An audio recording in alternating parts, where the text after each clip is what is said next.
Hey guys, and welcome to QualityShot. I'm super excited to be joined by not just myself, but by Max and Ross from the Cricket Pod. How are you both doing, guys? I'm great, mate, and I don't think you have that big of a personality to turn around and say that you're happy to be there with yourself. I'm so bipolar, Ross, that I have two personalities, enough to make two people. But no, no, I don't really. But I know you guys you guys are big time now as well, so really appreciate you guys coming on. Of course, sponsored by Woodstock Cricket. I don't know why I'm plugging it on my channel, but I'm sure your sponsors will be happy. Yeah, they'll take it. Yeah, and I hear Ross has been scoring some runs with it as well, so with a new stick. So that it's just that, isn't it? It's not your skill, of course. No, it's not me, mate. It's not me. No talent here.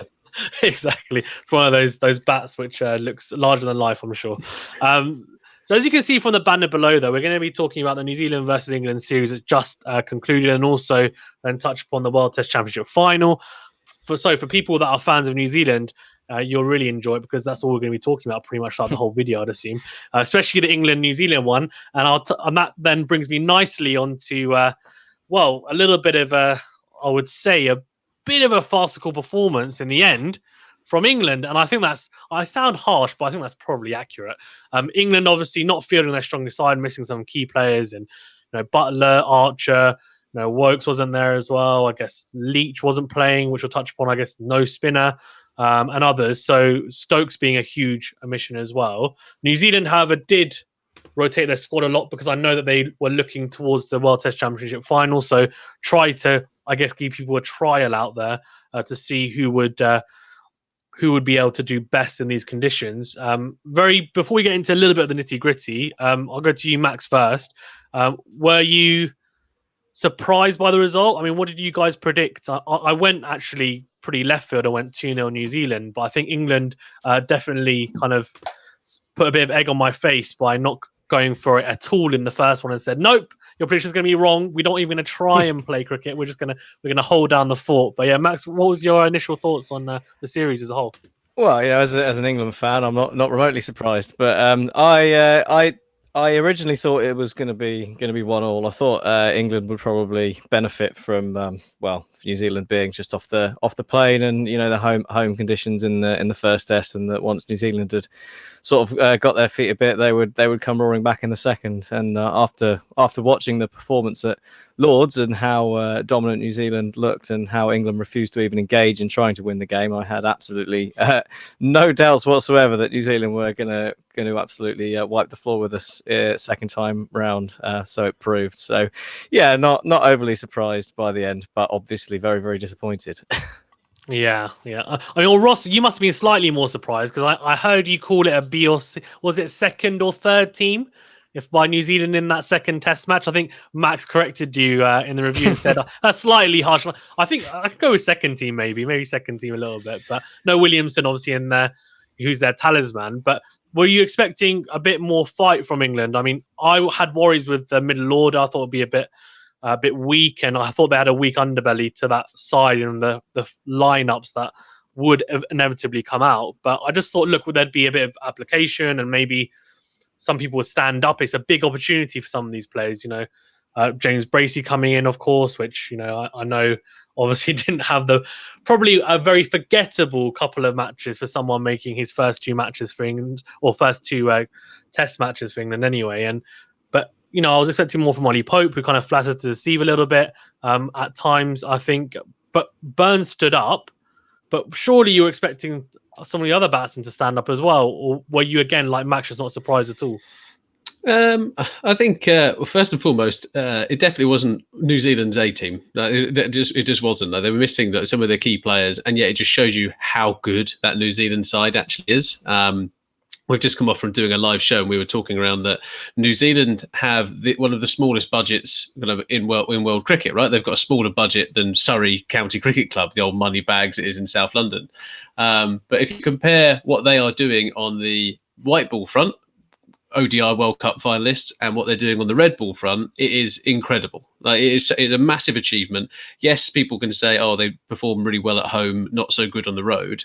Well, actually, they came to England and they've smashed that team to bits. you could argue that England got their selection kind of wrong, and I think we've argued that plenty of times. And their selection policy is very strange. But make no mistake about it, this was England's top 5. This is what Chris Silverwood and Joe Root thought were England's kind of best top 5. Dom Sibley has struggled recently, but has shown his ability to fight and kind of eat up those balls that you're supposed to do as an opening batsman. As you said, Rory Burns stood up and actually hit some runs, which was great to see. A century followed by, I think it was 81. But then you get into the issues, right? Zach Crawley, completely out of form, and he's in the firing line, and he's being touted as the next best thing. Not quite sure. And if you compare what he's done in cricket to what Devon Conway's recently done in cricket, and kind of just almost the difference in approaches of giving someone a really good opportunity as a youngster to giving someone who's kind of proven themselves over a couple of years, has shown it at international level in the ODIs, etc. It's just a completely different approach and completely different results. You mentioned James Bracey. I mean, that's a shocker, isn't it? That's a first series. It couldn't have gone any worse, really, for the lad. I mean, he's averaging, 2.66, I think, from the 3 innings he's faced or 4 innings he's faced. So that is not good. And Joe Root, you can't say anything about Joe. Joe Root has carried this England side for a long time. You saw in Sri Lanka. It was the only reason we really turned around and won that game. Wasn't going to last forever. Yeah, I agree. I think the only silver lining for James Bracey is that he didn't average 0. Probably is the only silver lining. Biggest cheer of the day, that wasn't it? Yeah, exactly. I think he was really, really happy to get his first test runs. You could tell because he posted on Instagram as well a picture of him just hitting the ball into the outfield, and I think that was almost symbolic of a bit of relief to say at least I got some runs. But Joe Root, I mean, I don't think anyone can say anything about him. He has pretty much carried the England batting lineup off his back for a very long time. So I don't think you can say too much about him. I want to kind of touch upon Crawley because you just touched on him, Ross, and obviously scored 267 against Pakistan, which as a Pakistani supporter, that wasn't, I mean, I probably don't want to ever watch that innings again, but that was a fantastic knock, to be fair. And all my Kent friends talk to me about it all the time, but they've been a bit less vocal in the last couple of months, let's say. He seems really talented, quite aggressive. I talked to his opening partner at Kent, Daniel Bell Drummond, and he said he's supremely talented, Zach Crawley, and he actually is someone who he's not surprised that he's playing for England, and he sees him as someone who can execute. But obviously it hasn't quite worked out for him the last few months. Now, is it a question of, because I'm going to go to you first, Max, because you said that I heard were really interesting kind of statistics that you came out with, which was about weighted averages. And you said Crawley, in terms of looking at that from performances for not just internationally, but for county level as well, he's kind of nowhere near that top 50. And you were slightly surprised maybe that they've continually stuck with him. Do you think, I mean, I'm assuming they are going to stick with him for at least one more series, but probably. But if you are the England selector, which I know you're not, but I'm just going to say, put you in that position, would you be saying to him, look, maybe go back to Kent, work on your game? Because I know prior to this, he wasn't scoring runs for Kent. He actually changed from being an opener to 3, because he was probably told by England, you're going to be our long-term number 3 now. But it hasn't worked. Or do you think they should say, actually, okay, we'll stick with you, and actually, you know what, we'll give you a more extended run and kind of just see how it goes? What would you do? It's a tough one to sort of square from a mental point of view, because sort of the argument I was making there was generally that I can't understand the reasoning as to why they picked him in the first place for an organization that is now making a big deal about being data driven and looking at statistics. There are a number of people who statistically you would think would be ahead of Zach Crawley in the race to play for England and bat number 3, but they have chosen Zach Crawley. I'm assuming that's on the basis of watching him and the talent aspect that you mentioned, and that's fine if that's the decision they've made. Then okay, and you should give him a chance. So I guess the thing with it is, if you've decided Zach Crawley is the guy you want, then absolutely give him as much of a go as you can, because if you have decided that you think someone is good enough to play Test cricket, they should get a fair crack at playing Test cricket. And that's not 5 games. That's, that's quite a long run in a side, because Test cricket's it's a tough gig, isn't it? It's the hardest thing in the world. So you need some time to get used to that step up. But and it's good that we're not in the days of England just jettisoning people after a few games and not performing very well. But I'd say from their point of view, now you've decided Zach Crawley is the guy, then give him a bit longer, and if he's still not turned it around, then maybe you have to look elsewhere. But I think it's just the decision to go with him in the first place just seems a bit opaque to me, and I can't see why. There'll be a lot of other people in county cricket who've been scoring maybe not a boatload of runs, because they're the guys that are also in the team, but people who've been performing considerably better in Division 1 as well, which is a higher standard than Division 2, obviously. And they will be wondering why they haven't got a fair crack as well. So yeah, I would stick with him. But it's also difficult if you stick with him for the India Test and he does nothing, and then you're at the Ashes, and then what do you do? Like, you can't just throw someone else in. Bring in Mark Ramprakash. You just chuck in Joe Denley, don't you, or Dowd Malan? But yeah, it's crazy. I think. Yeah, Gary Balance. Yeah, Johnny Bairstow probably. I know you guys love Johnny Bairstow like me. It's funny you mentioned about jettisoning people in and out of the team, and that's pretty much what I'm used to that as a Pakistani supporter. We do that. In fact, we go back to someone after 15 years, like Fawad Alam. So isn't it? Yeah. Well. Yeah. I think the question isn't that he's scoring runs and it's worked. It's more, could he have scored runs earlier if we picked him earlier? Probably. But yeah. No. I get your point 100%. I want to touch on Ollie Pope. So Ross, he's someone for me who was seen as like the next coming of Ian Bell, and as a Surrey fan, it was really exciting seeing him, coming through. I actually thought he looked a lot better with the white ball stuff as a Surrey fan than the red ball stuff. I'm not sure exactly what the stats were for him, but I know he scored a lot of runs recently in the red ball stuff for Surrey as well. So definitely warranting his place after scoring runs, not just, I guess, at the start of his England career, but then managing to do so for Surrey. But in terms of his form for England, he's kind of looked pretty streaky for the most part. What do you do from an England point of view? I'm assuming, again, they're going to stick with him, but is this an issue for him kind of mentally and maybe not sticking in there, being too impatient at the crease? Or what are your thoughts on it? So I think he's in a shootout with Dan Lawrence, actually. So I think if I was a youngster coming through the England setup, there is no place I'd rather bat than at the Oval week in, week out to prove that I'm a good batsman. There is no doubt in my head as well that Ollie Pope has a significant amount of talent. But there is the piece where at Test cricket and at international cricket and an elite level sport, the opposition are working to get you out. Like you saw, Ashwin had him in a knot, like he has most people, is probably fair, but he looked all at sea, didn't seem to have a plan, wasn't adapting his game. And yes, that is difficult to do it from, say, Test match 2 to Test match 3. I understand that.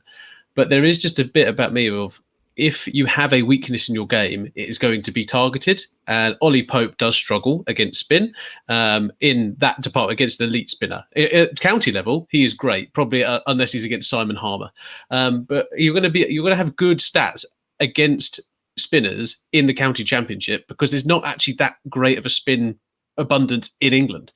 The second point comes down to where Ollie Pope kind of fits into this England side long term.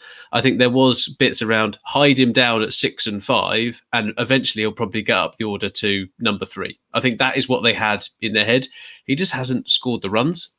And it must be extremely frustrating for people like Alex Stewart, who probably has gone, he's great, so are the Currans, and all the other Surrey players that seem to go out for England. From my point, as I said, I think he is in a bit of a shootout with Dan Lawrence at the moment, and Dan Lawrence might get 0, but the next innings he seemingly gets a 50. That's kind of his approach at the moment. So it depends what you're looking for, I think. Yeah, I agree. I think Dan Lawrence is he's definitely more unique in his technique, quite flamboyant. I don't want to give him too much credit and say he's Kevin Peterson-esque in some of his drives, but there is a little bit of that comparison in terms of the way that he plays. It's quite exuberant and it's quite refreshing to a degree. He does, again, look a bit streaky at times at the start of his innings, but I mean, who doesn't? Apart from, I guess, the top players.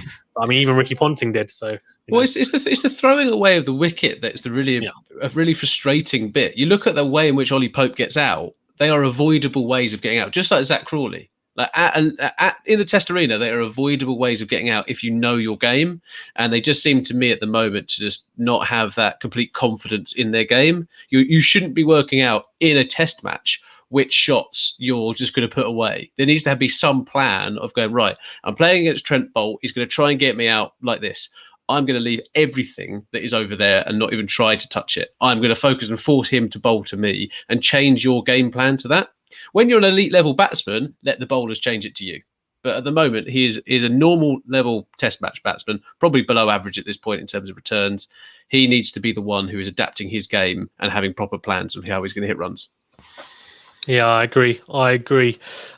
Let's kind of go away from the doom and gloom of England, because I know you guys read depressed talking about it. So I'll definitely switch it up to New Zealand, which probably might make you even more depressed. But at least you look forward towards the World Test Championship as well. But Devon Conway, who is someone who, as soon as I saw him make his debut for West Indies, and I can probably say that, and you probably don't believe me because now obviously I'll seem really smug saying it, but when he made his debut for West Indies, there's some players, and I say this to other people, there's some players like him, Van der Dussen for South Africa is another one, where you look at them and you say, you know what, you can play all three formats, even after seeing them once or twice. And it's just because of the way they play, they're set up like defensively, not just, oh, you're just smashing the ball everywhere in a T20. It's okay, defensively, you're really good.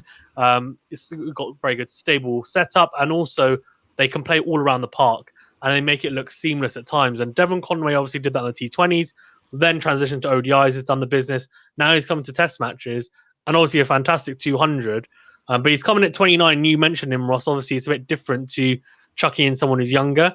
He probably hasn't played also because of his citizenship, being South African initially and then coming into New Zealand. But he seems like one of the X factors for New Zealand that they are missing at the top of the order. BJ Watling obviously is going to retire, so Tom Blundell is going to most likely drop into that position after opening. So I wanted to ask you, Max, how much of a difference do you think Devon Conway has made to this New Zealand side? It's only been 2 Test matches and look, wasn't it one of the Indian players I remember scored a 100? I've forgotten his name against England, and they kind of never saw him again after that. So that might happen to Devon Conway. I'm assuming he's not going to. But how much of a difference do you think it's made having someone like that in the team, and also ready-made as well, just to chuck in? Well, yeah, he looks far too good to be the kind of guy who'll just disappear after one innings, doesn't he? I mean, I think the great thing about that 200 he scored was just, after the first few balls of his debut, where he looked a little bit possibly a little bit edgy. He just, once he found his feet, he was just supreme, wasn't he? He didn't look bothered by anything that England threw at him. And I think New Zealand, from their point of view, I just don't think they're remotely surprised, are they? They've seen him playing, and they've just been waiting for that citizenship to come through, and he's repaid them. And it's great to have that, because there are a couple of guys in that New Zealand side who are reaching the end of their Test careers. You've got Ross Taylor's 37, BJ Watling's retiring after the World Test Championship final. So to have someone that you can just drop in and be like, oh, well, here's another guy who's going to average comfortably over 40 probably for the next 6 or 7 years is a fantastic position to be in. So I fully expect him to be there as a very key man for them. And he just looks like an excellent player, doesn't he? He does, yeah, 100%. He looks wicked at the crease for sure. What about? So Ross, I want to go to you about Kane Williamson, because he only played 1 Test match, but his record in the UK is pretty poor. I think he averages 25. For him, obviously being the number 1 Test batsman, and his average is I think over 50 in Test cricket.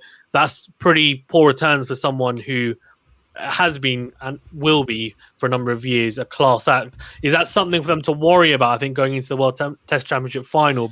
Or do you think they've got enough firepower in the batting lineup to say, well, if you don't perform, well, then Devon Conway will perform, or Ross Taylor after getting some runs, who in that first Test match he looked like he couldn't see the ball, but then the second Test match suddenly he found his form again. Do you think they will worry about that a little bit, the management, or will they say, you know what, you're good enough, just step up on the biggest occasion? So I think we need to make it crystal clear that batting in England is really difficult, especially in the Test matches that Kane Williamson has played in. the one he played in at Lords is one of those places you can bat there or you can't bat there. That's seemingly what kind of happens to most of the players. But the rest, England have more than likely rolled out a bit of a green top and tried to nip him out because they realised that if he hits runs, it's game over. I think in terms of that World Test Championship, the issue India, I think, have is that Kane Williamson is a better captain than Virat Kohli in terms of the changes he plays, the plans they make, etc. So it's not just the batting that they'll be. I've lost all my Indian subscribers now. No, I'm joking. That's not to say that Virat Kohli is a bad Test captain. I just think Kane Williamson is a better Test captain. Look at the resources that he has available to him compared to the resources that Virat does. They're at the same Test Championship. Great, but their resources are completely different. So what Kane Williams has been able to do is cultivate that team with Gary Stead, etc., to do that. So in my head, that is a little bit different. Kohli has also done something brilliant in terms of taking that Test team that was kind of middling and underperforming to conquering Australia, beating England, like being a formidable Test nation at home, and now is taking it on the road, and they'll duly smash England in the summer, no doubt. But back to Kane Williamson, I think they won't be too worried going into this World Test Championship final. He's going to bat where he bats. He's going to try and beat Kane Williamson. The only issue there, I think they're going to be worried about is what Jack raised on our live stream just kind of an hour or so ago, is his recurring elbow injury. And I think that's the bit for them where they're sitting there going, how serious is it? I think it's something they manage. He probably shouldn't bowl though in the first test when it was pointless. So I don't think they're going to be worried. Yeah, I agree. I think and you made a really good point about English conditions. Obviously, it's not easy to bat on. Maybe at the Oval it is. I know you've alluded to that. It's definitely a little bit flatter anyway. Well, if the Kohli turns up who toured here before and smashed all those runs, game over. Like that'd be the difference. But New Zealand will be hoping England slip catching there, of course. New Zealand don't drop slip catches. Well, and that actually is a point that you made, wasn't it? That New Zealand have the highest percentage of catches taken at slip, I think you said, which is really impressive. And obviously England probably, I don't think anywhere near that probably. I'd assume after that series. But India are actually the lowest catch converters in the World Test Championship, and yet they've still done there. So I mean, India are so good that they can take 25 wickets a Test match, so they're fine.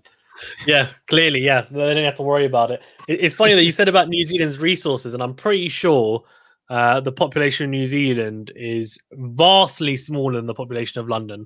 I want to say it's 10 times smaller, but I'm 99% sure that's correct, which sounds ridiculous, and people are definitely going to Google it, but I'm pretty sure it's correct. I've looked at it before. So that just shows like the pool of players they have are so small.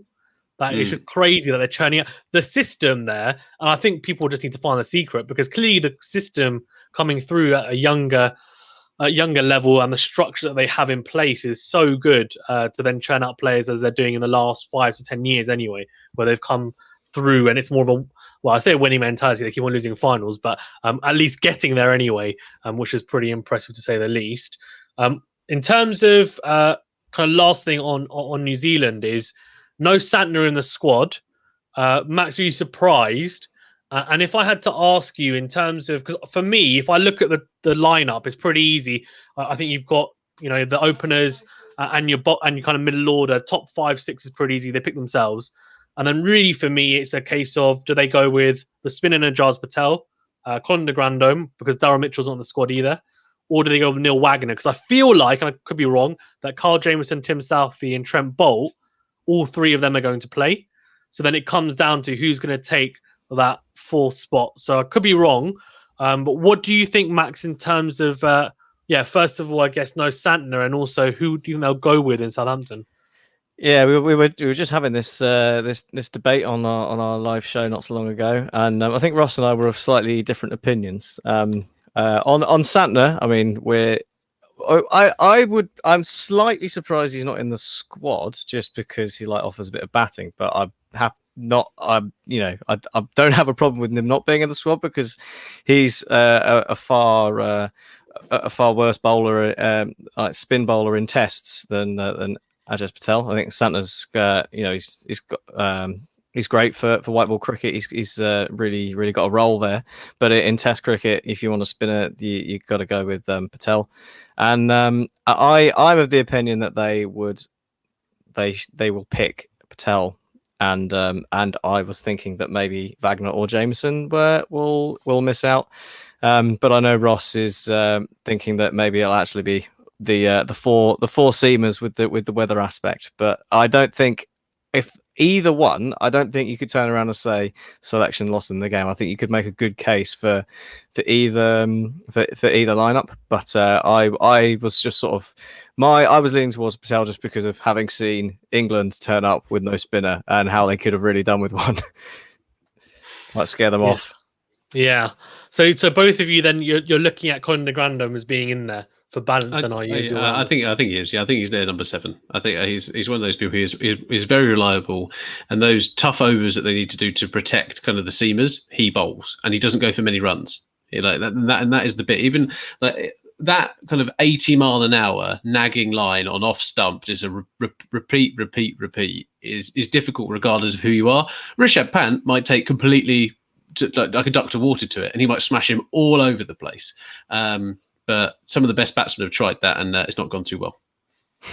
Yeah, I mean, Darren Stevens getting Marnus Labuschagne out here in the UK bowling like 70 miles an hour, so it's perfect. Like he's doing that with age, doesn't he, Darren Stevens? Yeah, 190 the other day as well, other week. So yeah, Colin de Grandhomme is basically just in the same mold, to be honest with you. So yeah, I think it's going to be interesting. I feel like they will go with the spinner just because Southampton on day 4, day 5 does turn more than other pitches here in the UK, but the weather forecast is shocking, so you never know. They may just go with the quicks and say, well, you know what, we're not really going to get much with the spin. So let's see.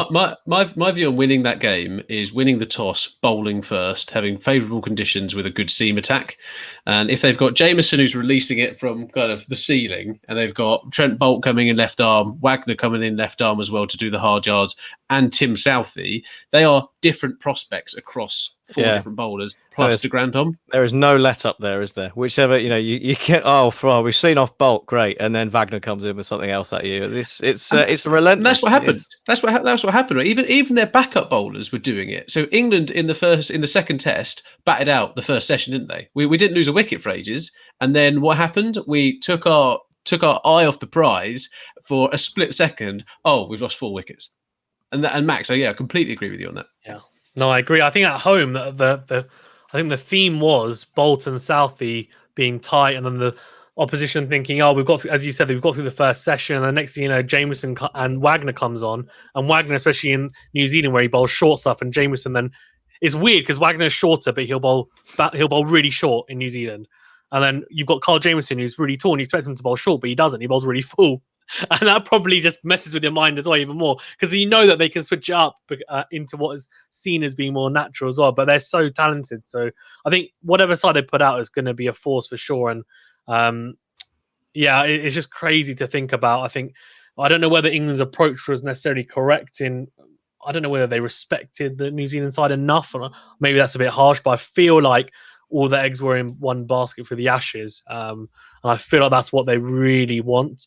But in my opinion, and again, it's subjective, I feel like Australia are not in the top 2 test sides in the world.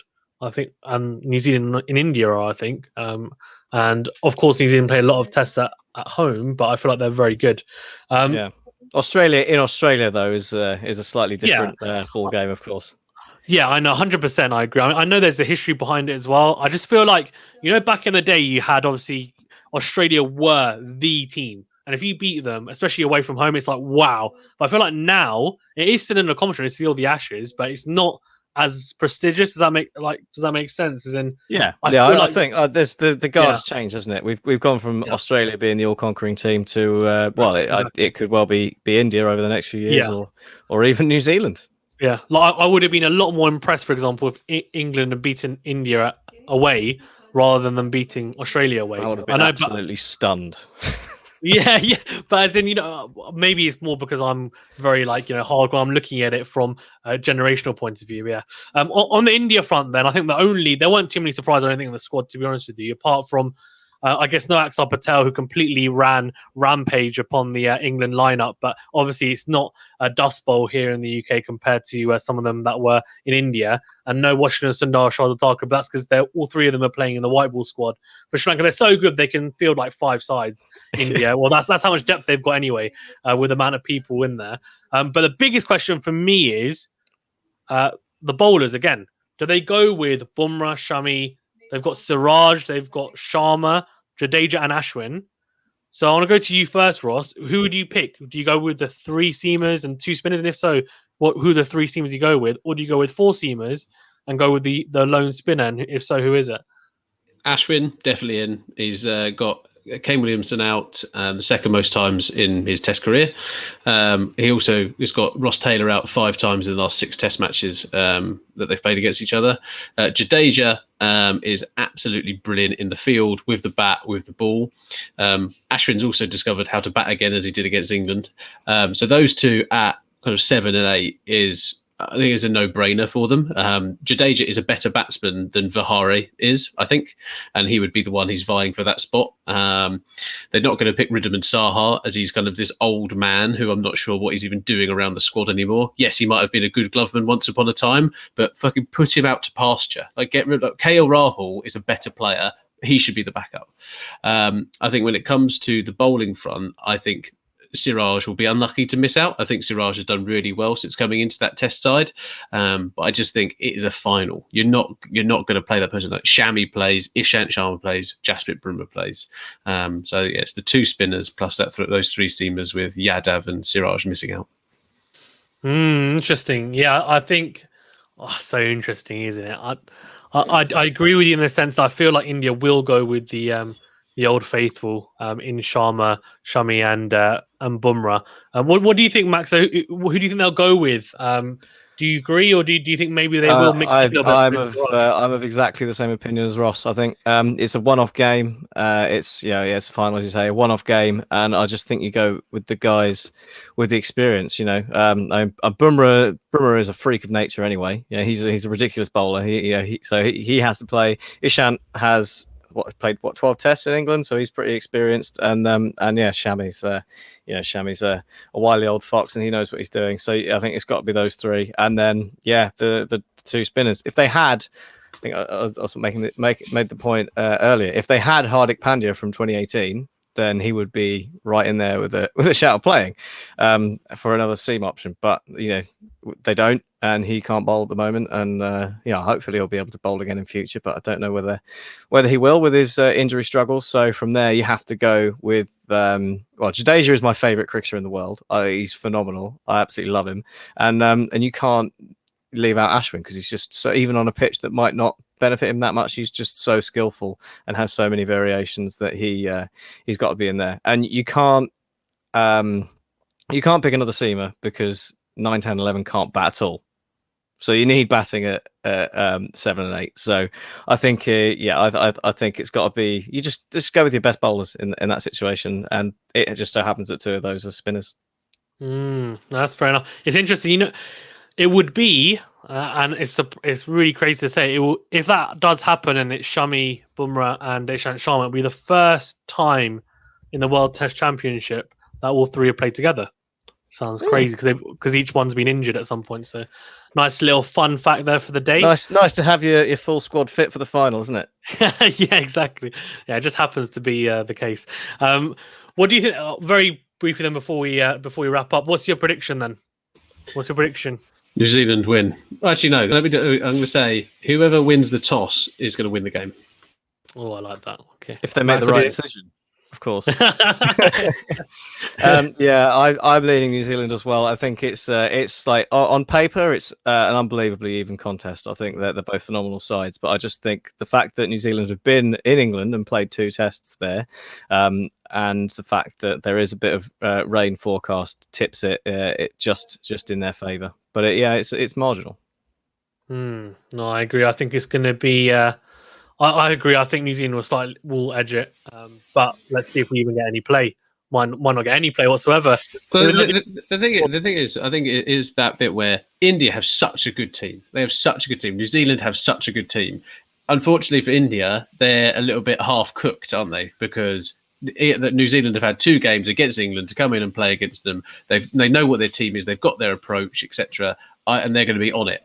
India have started a little bit slowly in series, etc. There is a bit of a different mantra when you're going into a final, but I think those, Max, you said it on the live show. It's about the margins because the teams are so close together, and at the moment that is in the favour of New Zealand. Yeah, small margins. I like that. Yeah, elite sport, 100%. I agree. Cool. Is there anything you guys want to touch on before we wrap up? I know I've kept you a bit longer than expected, so apologies. But Max and Ross, anything? Any closing remarks? No, just well, thank you for having us. Yeah, and good. Enjoyed it. I echo those sentiments, Max. I always enjoy coming on, and if you want to listen to our show, come on and find us on YouTube at the Cricket Pod. Exactly. Yes, I was going to say, please do go and check out the Cricket Podcast on YouTube and also Spotify, Apple, iTunes, everything. All good podcast outlets. All good podcast. Yeah, exactly. The ones that you're on are not worth listening to. So don't go on to those ones. And please, obviously, do like this video, subscribe as well if you haven't already, and click the notification bell as well to get alerted to all new videos. Perfect. Cool. Thank you very much, guys. Really appreciate it. Have a fantastic evening watching the football. Ross crying over his fantasy points and teams as his players crumble injured or don't score any goals or concede goals, whatever else it might be. Thanks very much, guys. Cheers.